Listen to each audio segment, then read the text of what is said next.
ओम नमः शिवाय। प्रिय भक्तगणों, आज हम आपको एक बड़ी ही अद्भुत कहानी सुनाने जा रहे हैं।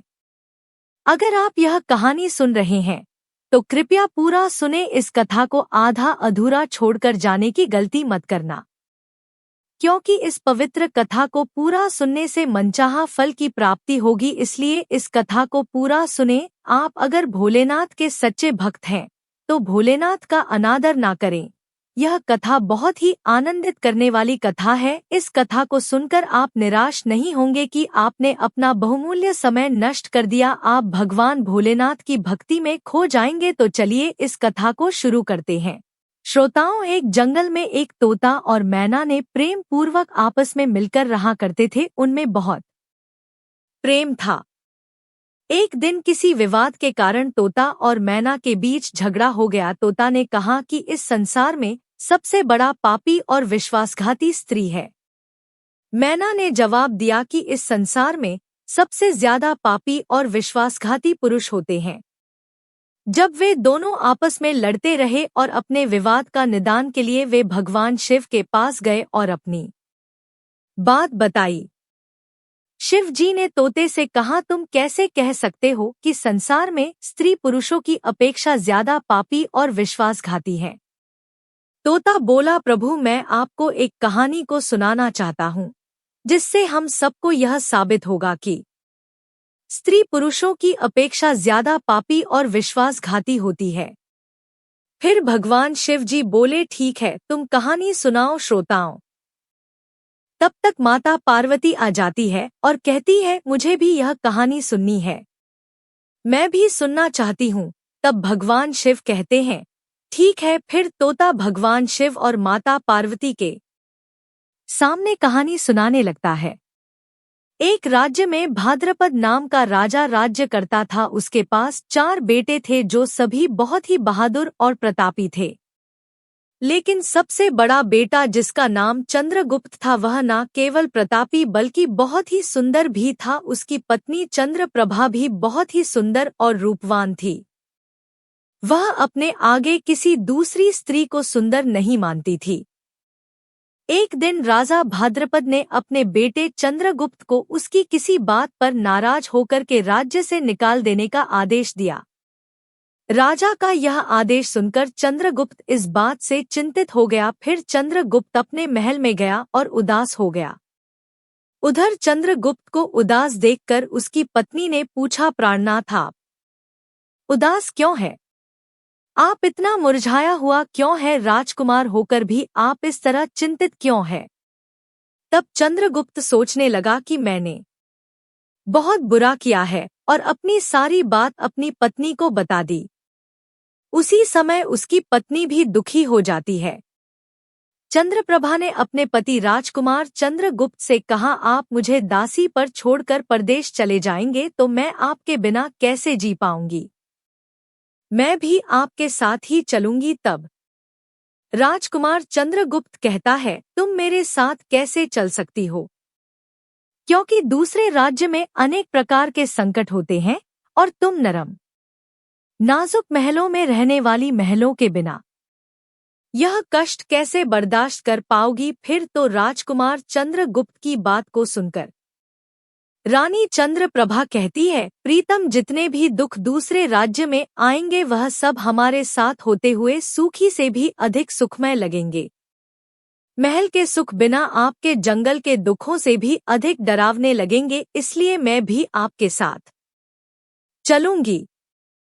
अब तोता कहता है, प्रभु, रानी चंद्रप्रभा की आंखों में आंसू देखकर चंद्रगुप्त ने मन में सोचा कि वह मेरे बिना नहीं रह सकती, इसलिए मुझे इसको तड़पते हुए छोड़कर चलना सही नहीं होगा। इन सभी बातों को सोचते हुए चंद्रगुप्त अपनी पत्नी चंद्रप्रभा से कहते हैं, तुम उदास नहीं हो, हम तुम्हें साथ लेकर जाएंगे। इस बात से चंद्रप्रभा खुश हो जाती है और अपने पति के साथ जाने की तैयारी करने लगती है।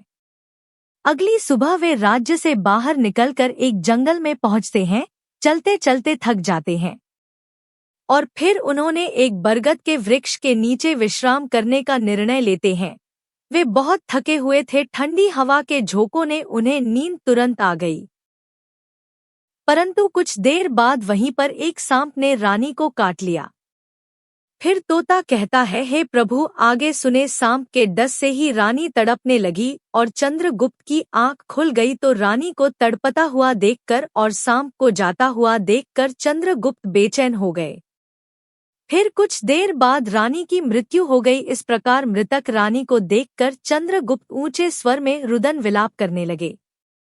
उसका रोना धोना सुनकर जंगल के जीव जंतु उसे खाने के लिए वहां आ गए। फिर चंद्रगुप्त ने मन में सोचा, अब जीवन संगिनी ही मर गई है तो मैं अब जीकर क्या करूंगा, और इसी जंगल में अपने प्राण त्याग दूंगा। ऐसा मन में सोचता है। फिर वो रानी की लाश के पास से उठ जाता है और जंगल से लकड़ियां इकट्ठी करने लगता है और रोकर कहता है कि मैं भी रानी की चिता में जलकर मर जाऊंगा।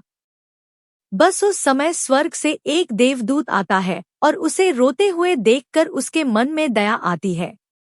वह राजकुमार चंद्रगुप्त के पास जाता है और पूछता है, तुम क्यों रो रहे हो, आखिरकार तुम्हारा दुख क्या है। तो राजकुमार ने देवदूत से कहा, मेरे पास अपना दुख कहने की शक्ति नहीं है, मुझे चाहिए कि यह धरती फट जाए और मैं इसमें समा जाऊं। फिर देवदूत ने कहा, तुम मुझे अपना हाल बताओ, शायद मैं तुम्हारी मदद कर सकूं। फिर चंद्रगुप्त ने कहा, महाराज मैं एक राजकुमार हूं और राजा भाद्रपद का बेटा हूं। मेरे पिता ने मुझे राज्य छोड़ने के लिए कहा था, इसलिए मेरी पत्नी और मैं इस जंगल में चलते चलते यहाँ आ गए। यहाँ आकर मेरी पत्नी को सर्प ने काट लिया है और उसकी मृत्यु हो गई और मैं लकड़ियां इकट्ठा कर रहा हूँ ताकि मैं अपनी पत्नी के साथ ही जलकर अपने आप को भी अग्नि के हवाले कर सकूं।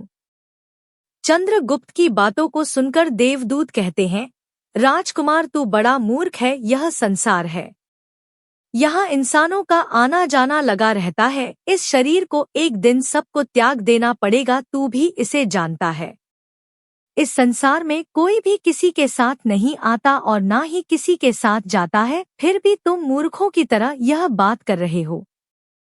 अगर तू जीवित रहेगा तो बहुत सारी रानियां तुझे मिलेंगी, इसलिए मेरे कहने पर मरने का विचार छोड़ दो। इस मानव शरीर को प्राप्त करने के लिए देवता भी बेहद इच्छुक होते हैं, तो फिर इस शरीर को क्यों नष्ट करना चाहता है। इस प्रकार देवदूत के शब्दों को सुनकर चंद्रगुप्त कहता है, महाराज आपने जो कुछ कहा है वह सत्य है, किंतु ऐसी पतिव्रता पत्नी मुझे किसी जन्म में भी नहीं मिलेगी, इसलिए मैं इसके साथ ही मरूंगा। फिर देवदूत चंद्रगुप्त के विचार सुनकर जान लिया कि यह अपनी पत्नी के बिना नहीं रह सकता है। तब देवदूत ने चंद्रसेन से कहा, राजकुमार तेरी पत्नी के जीवित करने के लिए केवल एक ही उपाय है। अब तू मेरी बात को ध्यान से सुनो। यदि तू इस उपाय को कर सकता है तो तेरी रानी जीवित हो सकती है। फिर चंद्रगुप्त ने कहा, महाराज आप जो कुछ भी कहेंगे वह सब करने के लिए तैयार हूँ, केवल मेरी पत्नी को जीवित कर देना। तब देवदूत ने कहा, तुम्हारी रानी की आयु केवल 20 वर्ष थी जिसने इसे बिता दिया। इसके बदले तेरी उम्र 7 वर्ष की है जिसमें से 30 वर्ष बीत चुके हैं। तेरी जीवन काल में 40 वर्ष अब भी बाकी है, यानी तुझे 40 साल और जीने का अवसर है। यदि तू अपनी पत्नी को आधा अपने जीवन का समर्पण कर देता है तो तुम दोनों की आयु समान हो जाएगी।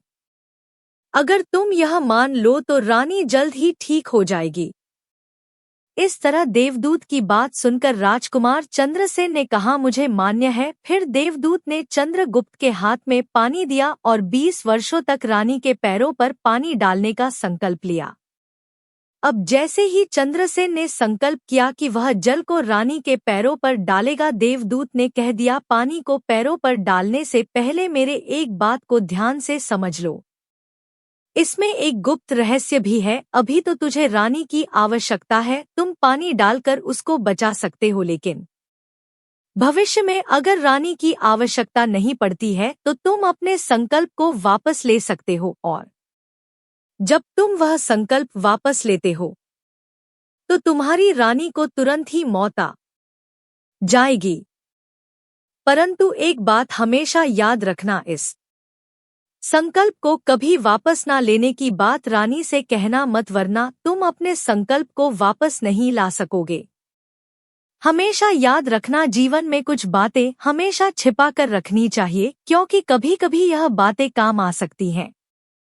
फिर तो ऐसा कहकर और उस रानी के सामने आकर वह देवदूत जो थे अंतर्ध्यान में चले गए।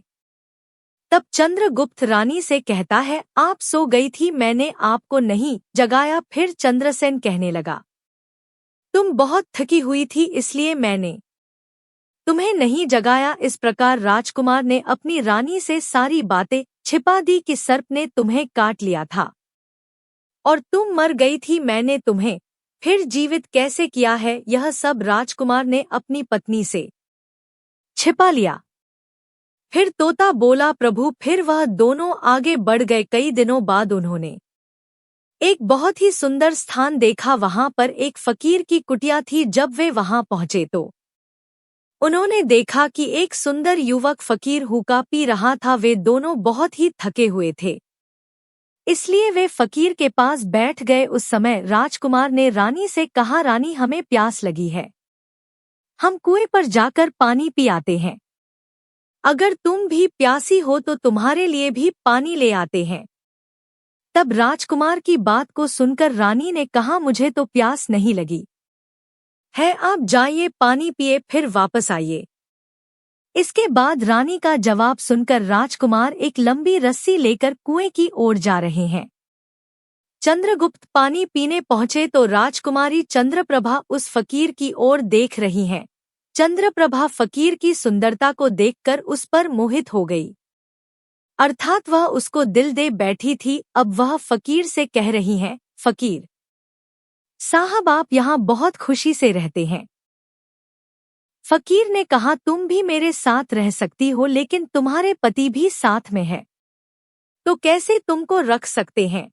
इसके बाद राजकुमारी चंद्रप्रभा ने फकीर के सामने अपनी प्रेम लीला प्रकट की तो फकीर ने कहा, मैं एक उपाय बताता हूँ, तुम अपने पति को जिस कुएं में पानी पीने गया है तुम उसी कुएं में धकेल देना, फिर जो होगा हम देख लेंगे। फिर तो फकीर की बात सुनकर के चंद्रप्रभा ने कहा, ठीक है, मैं ऐसा ही करूंगी।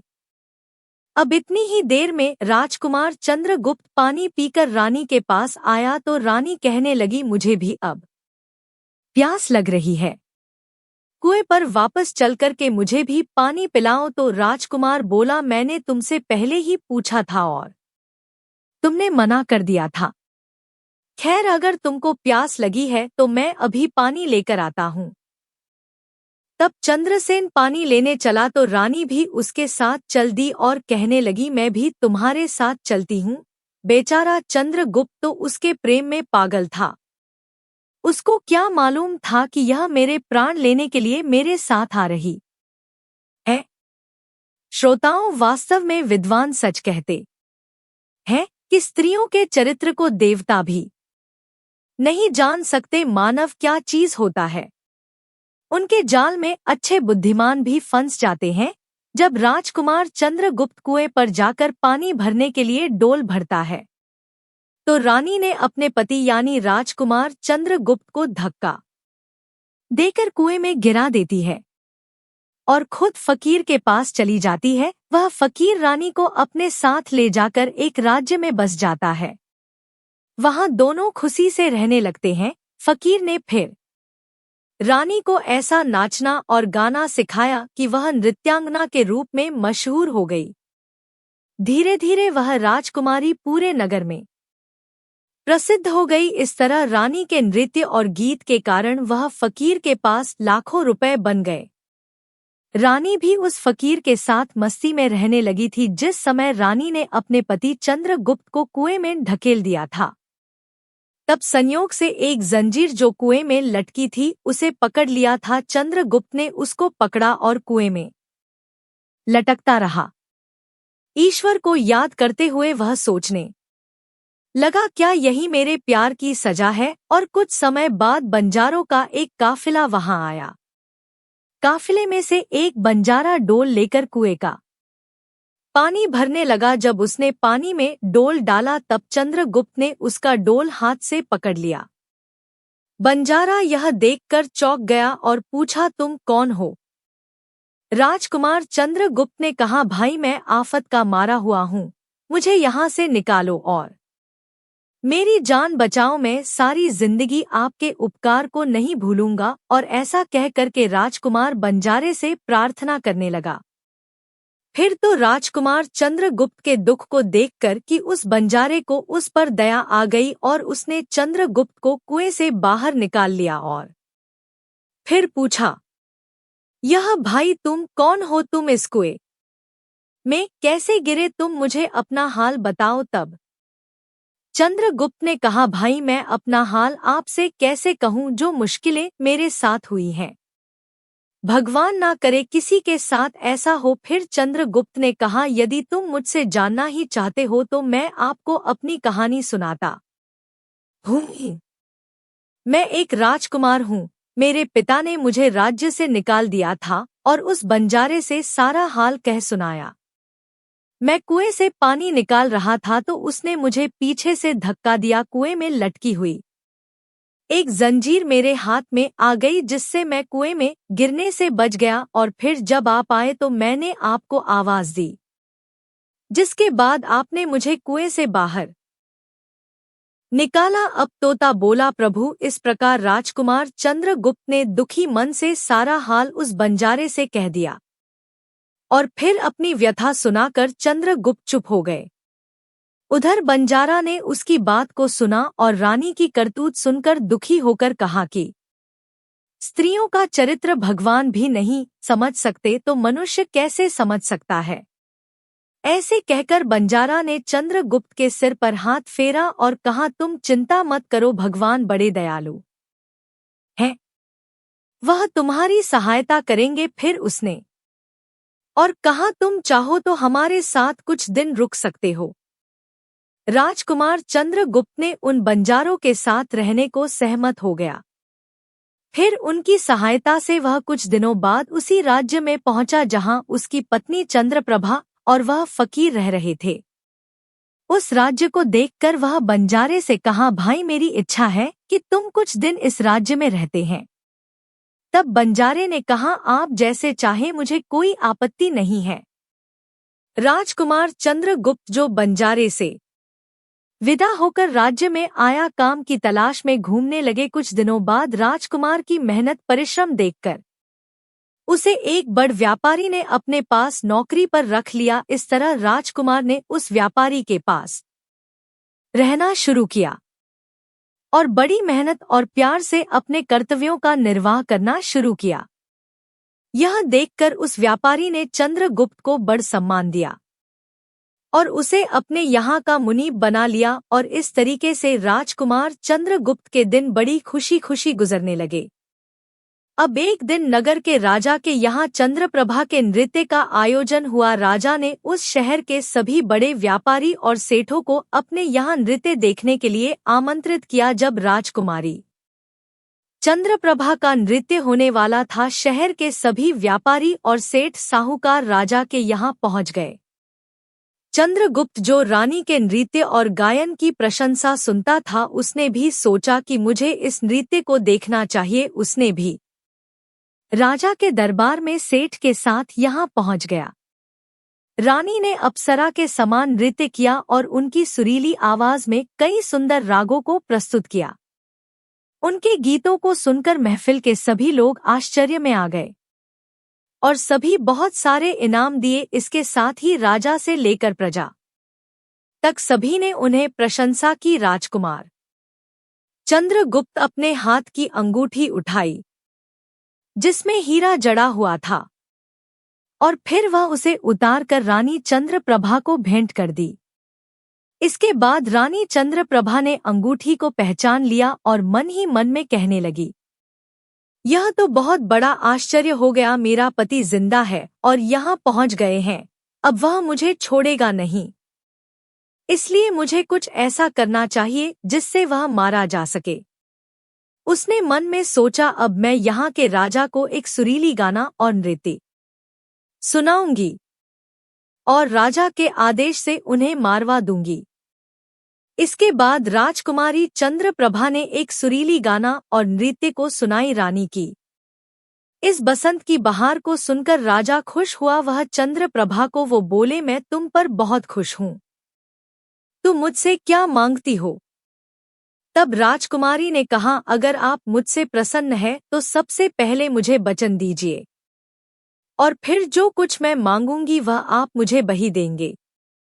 फिर चंद्रप्रभा ने कहा, इस सभा में मेरा एक चोर है, कृपया उसे फांसी की सजा दे। राजा ने कहा, तुम उस चोर को मेरे सामने लाओ।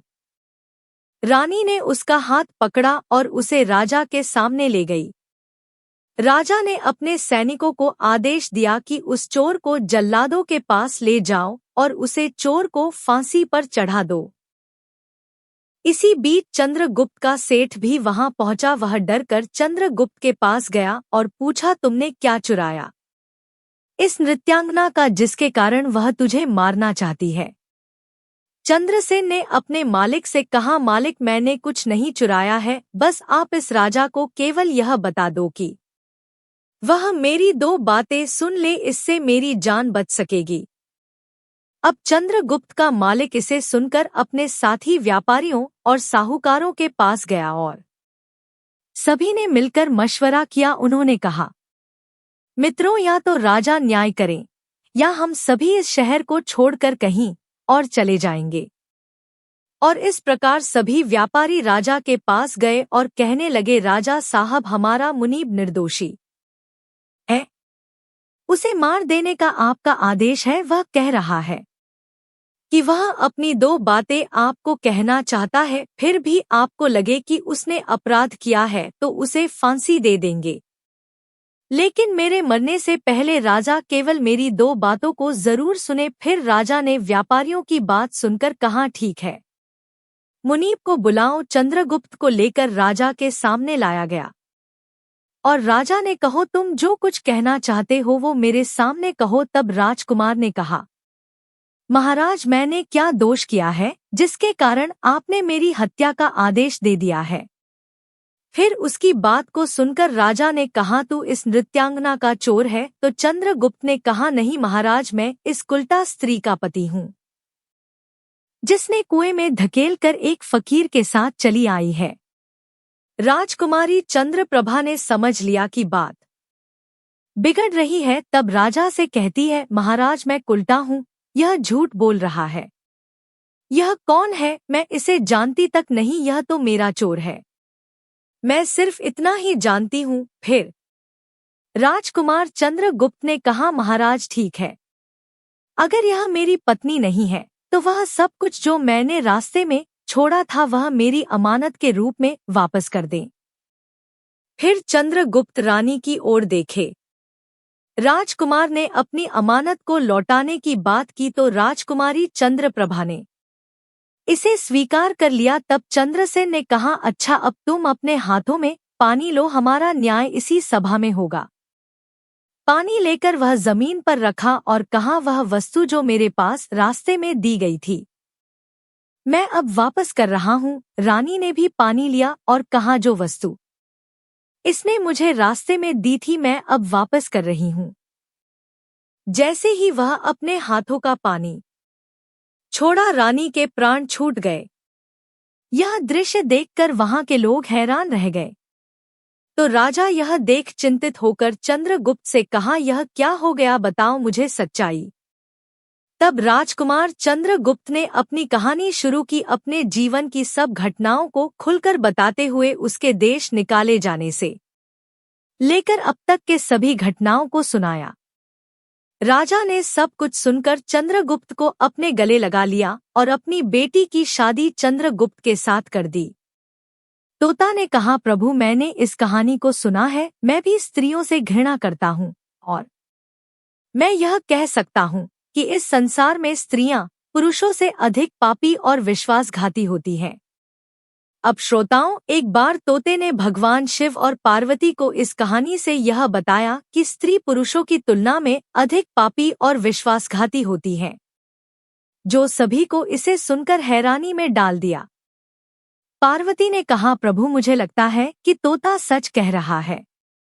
स्त्री तो सभी में से केवल एक दो ही बिना नैतिक मूल्यों और ईमानदारी के हो सकती है, परंतु पुरुषों में भी ऐसे कुछ हैं जो पापी और विश्वासघाती हो सकते हैं। फिर भगवान शिव ने पूछा, ठीक है तो मैना तुम कैसे सिद्ध करोगी यह बात? तब मैना कहती है कि मैं भी एक कहानी सुनाती हूँ जिससे स्पष्ट होगा कि स्त्री की तुलना में पुरुष अधिक पापी और विश्वासघाती होते हैं। फिर मैना ने कहानी शुरू की। प्रभु, एक गांव में एक परिवार रहता था जो बहुत ही धनवान था, और उस धनवान यानी सेठ का बेटा एक अद्भुत प्रकार का व्यक्ति था। सेठ का बेटा इतना जुआरी था कि सेठ उसके बारे में सोचते सोचते परेशान रहता था। एक दिन उनका बेटा जुआ खेल रहा था। उसी दिन उसके पिता का निधन हो गया, फिर भी वह जुआ खेलना बंद नहीं किया। लेकिन पिता की मृत्यु के बाद वह खुल के जुआ खेलने लगा और सब कुछ हार गया। फिर वह अपने गांव से दूर चला गया और वहां वह एक सेठ के घर पहुंचा और सेठ से बोला, मुझे बहुत तेज प्यास लगी है, मुझे एक गिलास पानी मिलेगा? तो सेठ ने उस युवा से पूछा कि तुम कौन हो, क्या करते हो और कहां से आए हो? जिसके उत्तर में उस युवा ने कहा, मैं एक व्यापारी हूं और यहां से जा रहा था, तो सोचा कि पानी पीकर चला जाऊं। तब सेठ ने पूछा कि तुम कौन व्यापार करते हो? तब युवा कहता है, व्यापार करते समय मेरा सामान समुद्र में गिर गया, इसलिए यदि आप मेरी कुछ मदद कर दें तो अच्छा होगा। फिर सेठ ने लड़के की बात सुनी और फिर उसकी बातों के जाल में फंस गया और कहने लगे कि बेटा, क्या तुम तो ठीक हो और कुछ कमा भी लेते हो, तो क्या मेरी बेटी से शादी करोगे? अब तो यह बात सुनकर युवा खुश हो जाता है और शादी के लिए हाँ कह देता है, जिसके बाद दोनों का विवाह हो जाता है। प्रभु, इस प्रकार सेठ अपनी बेटी को धन के साथ विदा कर देते हैं। उधर युवा लड़का को तो बस केवल धन के लिए विवाह करना चाहता था, तो उसने वह भी कर लिया। अब विवाह के बाद जब युवा सेठ की लड़की को साथ लेकर जा रहे थे तो एक जंगल आ गया। वहां पर युवा लड़का अपनी पत्नी से बोला, देखो हम अभी जंगल में हैं, यहाँ कोई चोर हमारे गहनों को चुरा सकता है, इसलिए आप अपने सभी गहनों को मुझे दे दें ताकि हम सुरक्षित रह सके। युवा की पत्नी ने अपने पति पर भरोसा किया और अपने सभी गहनों को उन्हें सौंप दिया, और क्यों ना करें क्योंकि वह उनके पति थे। उसके बाद युवा ने अपनी पत्नी के गहनों को एक पारदर्शी बंधने में बांध लिया और फिर वे जंगल में आराम से ठहरे। इस दौरान युवा के मन में लालच उत्पन्न हुआ और उनकी पत्नी के साथ जाने वाली एक दासी थी जिसे सेठ ने अपनी लड़की के साथ भेजा था। युवा ने फिर उस दासी को मार डाला। फिर उसने अपनी पत्नी को एक कुएं में गिरा दिया और मन में यह विचार किया कि मैं इसके साथ में सिर्फ पैसों के लिए शादी की थी, मेरे पास पैसे मिल गए और उसने सोचा कि वह पानी में डूबकर मर जाएगी। इस तरह सोचकर वह युवा वहां से चला गया, लेकिन उसकी पत्नी नहीं मरी और वह कुएं से बाहर निकलने के लिए आवाज देती रही। कुएं के पास से एक आदमी गुजर रहा था और जब उसने किसी महिला की आवाज सुनी तो वह उसने महिला को कुएं से बाहर निकाल लिया। फिर कुएं से बाहर निकलने के बाद महिला ने अपनी सारी जानकारी उस व्यक्ति को दी और उस व्यक्ति ने महिला को उसके पिता के घर पहुंचा दिया। अब जब महिला पिता के घर पहुंची तो उसके पिता ने पूछा, तुम्हारे साथ क्या हुआ? महिला ने कहा, पिताजी, जंगल में कुछ चोरों ने हम पर हमला किया था और दासी को मार दिया, मुझे कुएं में धकेल दिया और पति के बारे में कुछ पता नहीं। बेटी की बातें सुनकर सेठ जी ने कहा, कोई बात नहीं, भगवान सब ठीक करेंगे। अब मैं यह कहती हूँ कि प्रभु, इस दुनिया में स्त्री और पुरुष दोनों ही विश्वासघाती और पापी हो सकते हैं। अब आपके हाथ में न्याय का फैसला है। मैंने भी आपको एक कहानी सुनाई है और तोते ने भी एक कहानी सुनाई है। अब आप ही न्याय करें। उसने अपनी पत्नी को मारा और सारा सामान लेकर के चला गया। अब तोता और मैना की कहानी सुनकर भगवान शिव बोले, ठीक है तोता और मैना, मैंने तुम्हारी कहानी को ध्यान से सुना है, अब मैं तुम्हारा न्याय करता हूँ।